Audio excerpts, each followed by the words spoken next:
इसरो के मिशन सूर्य की उल्टी गिनती शुरू हो चुकी है। कल यानी 2 सितंबर को भारत एक बार फिर इतिहास रचने जा रहा है। चंद्रयान 3 की कामयाबी के बाद इसरो अब 2 सितंबर को सुबह 11:50 पर सोलर मिशन आदित्य L1 को लॉन्च करेगा। आदित्य L1 को लॉन्च करने की सभी तैयारियां पूरी कर ली गई है और तय समय पर ही आदित्य L1 मिशन को लॉन्च किया जाएगा। इसरो की तरफ से मिशन आदित्य L1 को लेकर तस्वीरें भी जारी की गई है। तो उल्टी गिनती शुरू हो चुकी है। मिशन सूरज आदित्य L1 लॉन्च के लिए बिल्कुल तैयार है और जिस तरीके से चंद्रयान 3 को सफलता मिली है उसके बाद वैज्ञानिकों के हौसले भी बुलंद है। कल सुबह आदित्य L1 मिशन लॉन्च होगा। सुबह 11:50 पर यह लॉन्च होगा और भारत एक बार फिर से सुनहरे अक्षरों में इतिहास लिखेगा। तो अब चांद की सतह के बाद, साउथ पोल के बाद सूरज की तरफ बढ़ने का रुख है कल, क्योंकि ये इसकी काफी समय से तैयारी हो रही थी। लॉन्चिंग के लिए बिल्कुल तैयार है।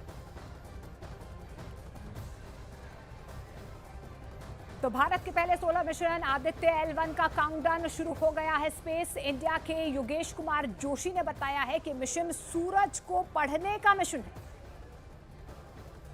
आदित्य मिशन जो शुरू में केवल धरती के आसपास घूमकर सूरज को स्टडी करने वाला था, किंतु इसरो ने सोचा कि ठीक है, इफ वी हैव टेक्नोलॉजी, हमें थोड़ा आगे जाना चाहिए और बेस्ट पॉइंट से सूरज को ऑब्जर्व करना चाहिए। इस केस में मिशन का नाम बदला गया, आदित्य साथ में जोड़ा गया L1, और L1 का मतलब है ऐसा पॉइंट जहां से सूरज को ऑब्जर्व किया जाएगा। ठीक है, तो दर्शकों के लिए हमारे पास तस्वीरें भी हैं। ये एक तस्वीर नजर आ रही है, आदित्य L1 मिशन की तस्वीर है। L1 क्यों और क्या है, अगर आप समझा पाए तो मैम, L1 जैसे L जो शब्द है वो लैग्रैंज पॉइंट के लिए बोला जाता है। तो अगर मैं बात करता हूं सूर्य और धरती, इन दोनों के बीच में कोई ऐसा पॉइंट जहां पे ग्रेविटी दोनों बॉडीज की एकदम बैलेंस हो जाए, हमारा स्पेसक्राफ्ट मिनिमम फ्यूल के साथ एक स्टेबल ऑर्बिट में रह पाए और बिना किसी रुकावट के, बिना कोई चीज सामने आए, आराम से सूरज को देख सके, वो पॉइंट है आपका L1। तो आप देखेंगे सूर्य एकदम बीच में है, ये धरती का ऑर्बिट है जिसमें आपकी धरती घूमती है। इसके साथ इन दोनों के बीच में धरती से करीब 1.5 मिलियन किलोमीटर दूर, लगभग 15 लाख किलोमीटर दूर एक पॉइंट है L1, लैग्रेंज पॉइंट। इस सिस्टम में कुल 5 पॉइंट होते हैं। हमने L1 को चुना है क्योंकि वो बिल्कुल धरती और सूरज के बीच में है और बिना किसी रोक टोक के, बिना कोई चीज बीच में आए, हमें कॉन्टिन्यूअस कवरेज दे सकता है सन का। ठीक है, मतलब किसी भी तरीके के एक्लिप्स की बात करें या कुछ और ऑब्स्टिकल नहीं आएगा अगर हम इस पॉइंट पर रहेंगे। ये तस्वीर जरा अगर आप देखें, बहुत अच्छे से इसमें समझाया गया है कि ये पूरा अर्थ का ऑर्बिट है। यहाँ अर्थ है, यहाँ पर सन है और ये बीच का पॉइंट है, अर्थ और सन के बीच का ऐसा पॉइंट जहां से सीधा सन को ऑब्जर्व किया जा सकता है।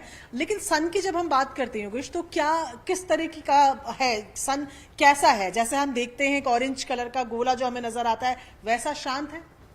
तो मैम, सूरज की हम बात करते हैं, पहले हम शुरुआत करते हैं पुराने समय से, जब हम सूरज को भगवान की तरह पूजा करते थे। बिकॉज धरती पे जो लाइफ है वो सूरज की वजह से ही पॉसिबल है। जब तक हमारे पास टेलीस्कोप से ऑब्जर्वेटरीज नहीं थी, तब तक हम समझते थे सूरज एक ऑरेंज बॉल की तरह आपको नजर आता है। किंतु जब हमारे पास ऑब्जर्वेटरीज आई, हमने सन को स्टडी करना शुरू किया, तो हमें ये समझ आया सन एक स्टेबल बॉडी नहीं, एक स्टैटिक नहीं, it's a very dynamic body, जहां पे हर सेकेंड तूफान आ रहे हैं। किस चीज के तूफान? गैस के तूफान। सो सूरज बना हुआ है आपका प्लाज्मा से, जो बहुत ही ज्यादा हॉट आयनाइज्ड गैस है। अब अगर आप उसका, सूरज का अगर आप एक पिक्चर देखते हैं, तो हम जो देखते हैं वो हमें दिखता है एक ऑरेंज कलर का गोला। लेकिन आप अगर सूरज के बिल्कुल पास जाते हैं तो आपको समझ आएगा कि वहां पे हर सेकेंड मिलियंस ऑफ फ्यूजन हो रहा है, टेम्परेचर बहुत ज्यादा है, मैग्नेटिक फील्ड इधर उधर जा रही है और उसका जो प्लाज्मा है वो एक पॉइंट से दूसरे पॉइंट तक कॉन्टिन्यूसली मूव कर रहा है। हर सेकेंड में वहां से लाखों पार्टिकल इजेक्ट हो रहे हैं।